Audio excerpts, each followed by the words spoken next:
Hi guys, this is Sunil from English education channel. आप सभी का स्वागत है इंग्लिश टू हिंदी ट्रांसलेशन के फिर से एक नए वीडियो में।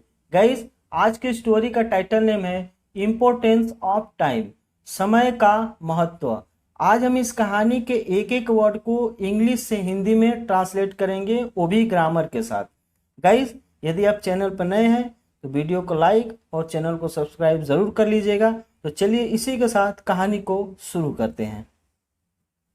इंपोर्टेंस ऑफ टाइम, तो हम लिख देते हैं समय का महत्व। इंपोर्टेंस मीन्स होता है महत्व, ठीक है। A person named Fola lived in a city. एक व्यक्ति नेम्ड नामक फोला, भोला नामक एक व्यक्ति लिव्ड रहता था इन अ सिटी, एक शहर में।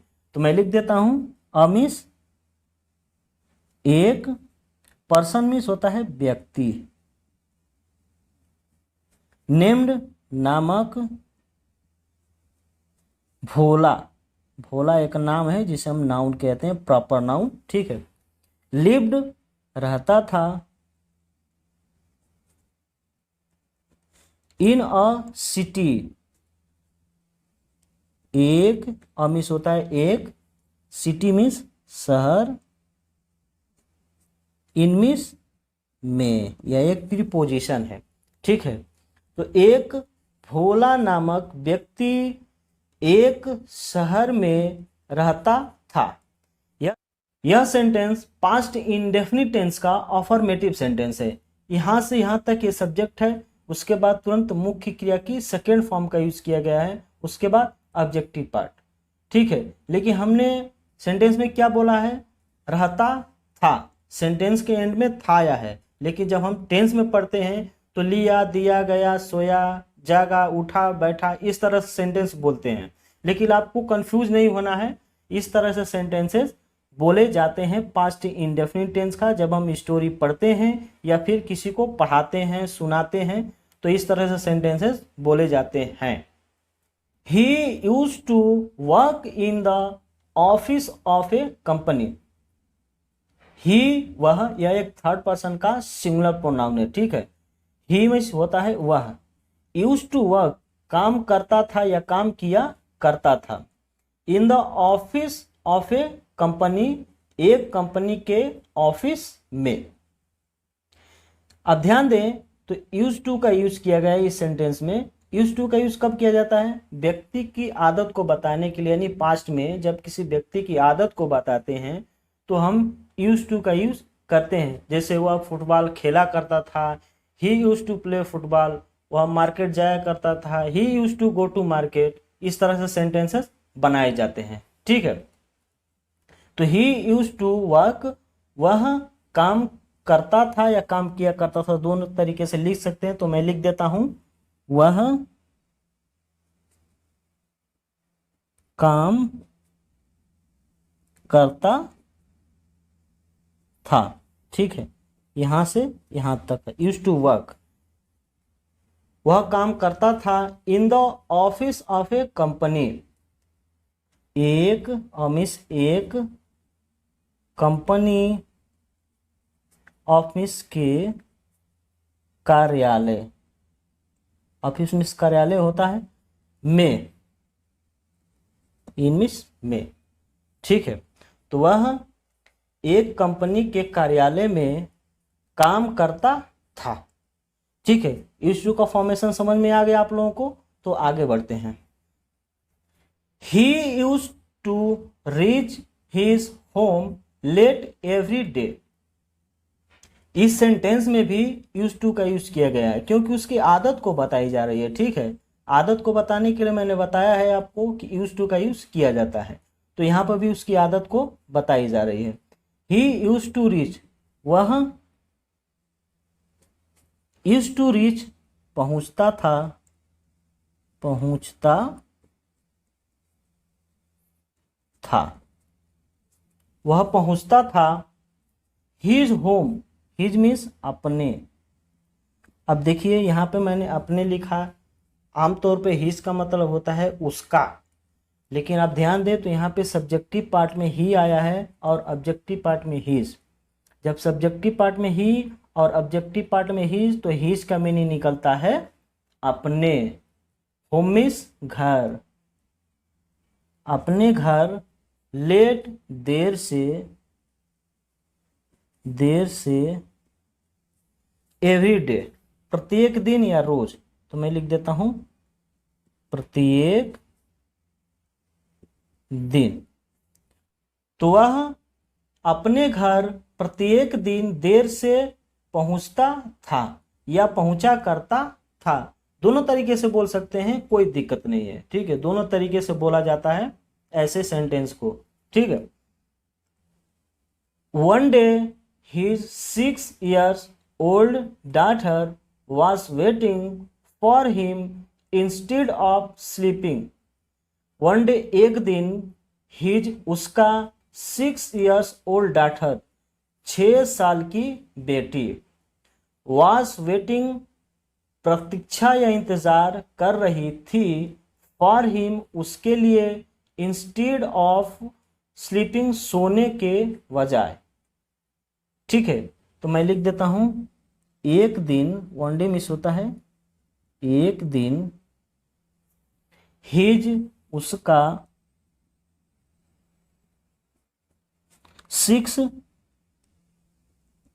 6 years, साल, एक दिन उसका 6 साल की लिख देता हूं।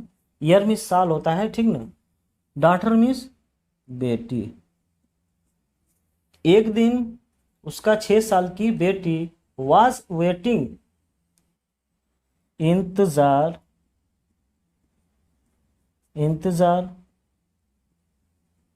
कर रही थी, फॉर हिम, उसके लिए,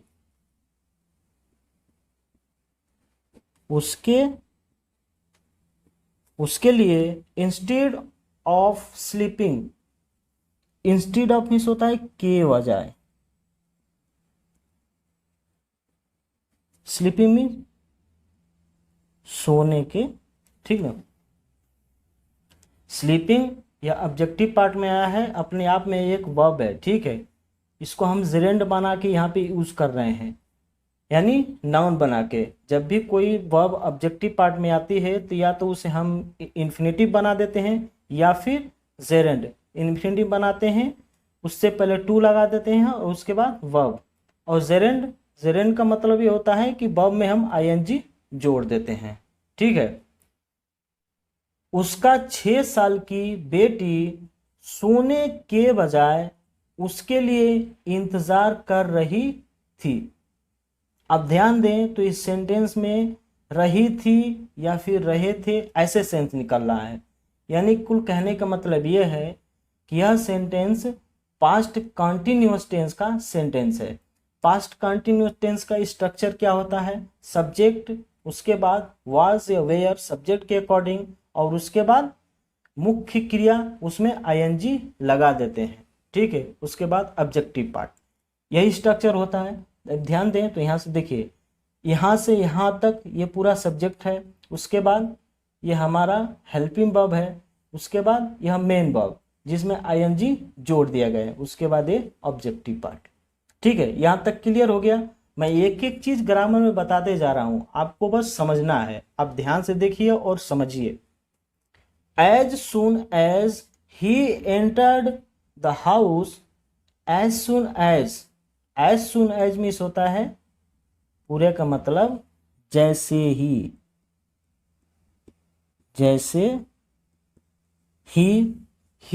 वह, यह एक थर्ड पर्सन का सिंगुलर प्रोनाउन है जो व्यक्ति के लिए यूज किया गया है, ठीक है। अब बार बार यहाँ पर पर्सन नहीं लिख सकते हैं, इसलिए ही, वह, एंटर्ड प्रवेश किया। पास्ट इंडेफिनिट का अफर्मेटिव सेंटेंस है, इसलिए सब्जेक्ट के बाद तुरंत मुख्य क्रिया की सेकेंड फॉर्म का यूज किया गया है। और एक चीज और मैं आपको बता दूं, कोई एंटर्ड एक ऐसी वर्ब है जिसके बाद प्रीपोजिशन इन का यूज नहीं किया जाता है, ठीक ना। तो एंटर्ड प्रवेश किया, द हाउस घर में, सीधा हम लिखते हैं घर में, तो ही एंटर्ड, वहां प्रवेश किया घर में, हिज डॉटर, हिज मीन्स उसका, डॉटर मीन्स बेटी, उसका बेटी, आस्क्ड पूछी,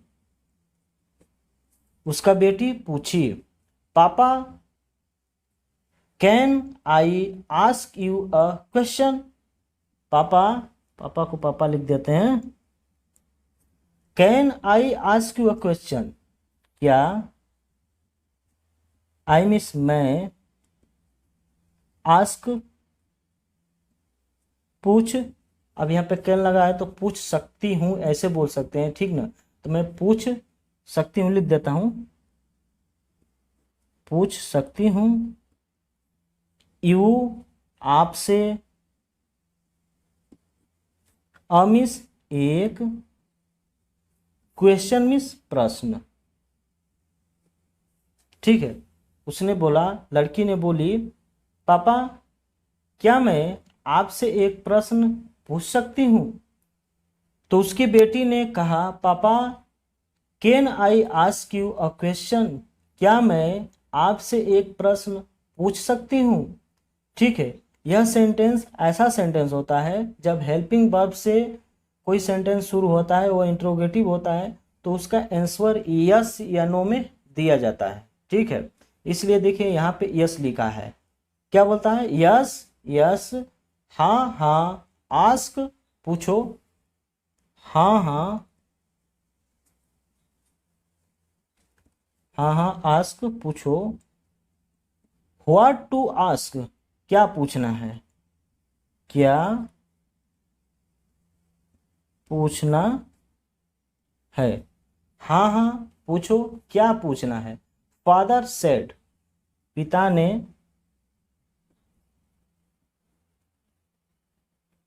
कहा, पिता ने कहा, हाँ हाँ पूछो, क्या पूछना है, ठीक है। यहाँ पे क्वेश्चन मार्क दिया है।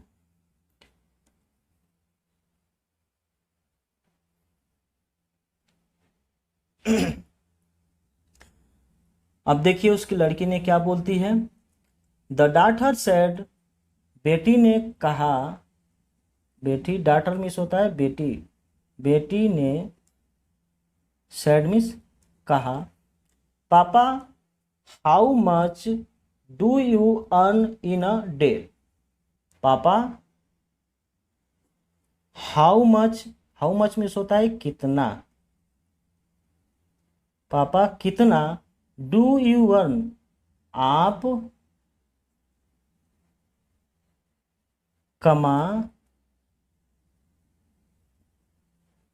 लेते हैं, इन अ डे। तो गाइस मैं आप लोग को बता दूं, यहाँ पे इन का यूज नहीं किया जाता है, ठीक है। यहाँ पे इन गलत से छप गया है, लेकिन यहाँ पे इन का यूज नहीं किया जाता है। अ डे बस एक दिन, अ मीन्स एक, डे मीन्स दिन। तो लड़की ने पूछी, पापा आप एक दिन का कितना कमा लेते हैं, ठीक ना, पापा आप एक दिन का कितना कमा लेते हैं। The father said, why are you asking such stupid question, the father said, पिता ने, सेड मीन्स कहा, पिता ने कहा, why are you asking such stupid question, क्यों यू तुम आस्किंग पूछ रही हो, सच इस प्रकार की, सच में होता है इस प्रकार का या इस प्रकार की, इस प्रकार की, यहां पे लिख देता हूं स्टूपिड क्वेश्चन, स्टूपिड मीन्स होता है बेकार या बकवास, दोनों बोल सकते हैं, ठीक है। क्वेश्चन मीन्स प्रश्न। तो पिता ने कहा, तुम इस प्रकार के बेकार प्रश्न क्यों पूछ रही हो। गाइस अब ध्यान दें तो यह सेंटेंस प्रेजेंट कंटिन्यूअस टेंस का इंट्रोगेटिव सेंटेंस है, ठीक है। भले ही नरेशन में है लेकिन प्रेजेंट कंटिन्यूअस टेंस का इंट्रोगेटिव सेंटेंस है। The daughter urged papa please tell me how much do you earn a day.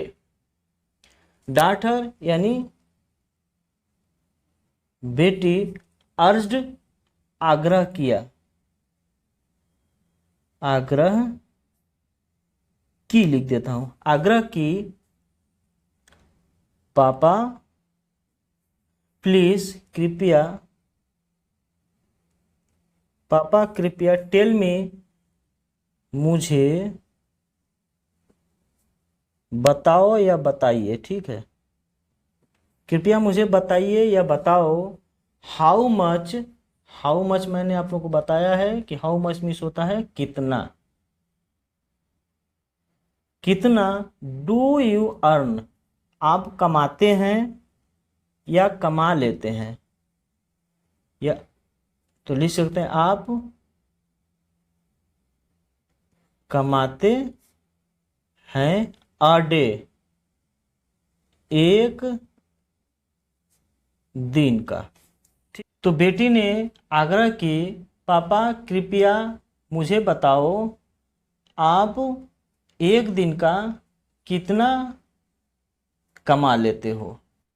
Finally the father said, अंततः या आखिरकार, तो मैं लिख देता हूं अंततः, अंततः द फादर पिता, सेड मीन्स कहे या कहा, दोनों तरीके से लिख सकते हैं, कहे या कहा।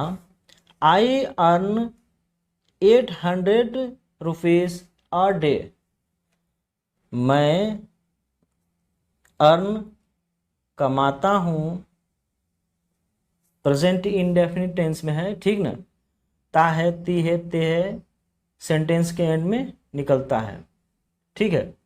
तो मैं कमाता हूँ 800 रुपये, 800 रुपये अ डे, एक दिन का, ठीक है। पिता ने उत्तर दिया, पिता ने बताया कि मैं एक दिन का 800 रुपये कमाता हूं, ठीक है। The daughter said innocently, daughter यानी बेटी, सेड मीन्स कही, इनोसेंटली मीन्स होता है मासूमियत से,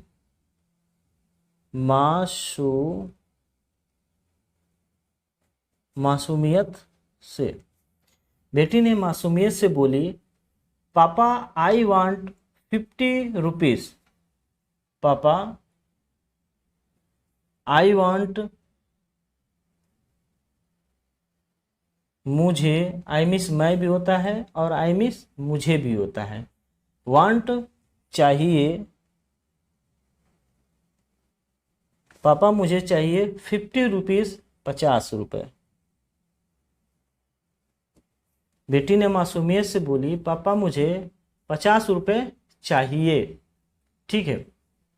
अब देखिए उसके पिताजी क्या बोलते हैं, I don't have money right now, I यानी मेरे, डोंट हैव पास नहीं है।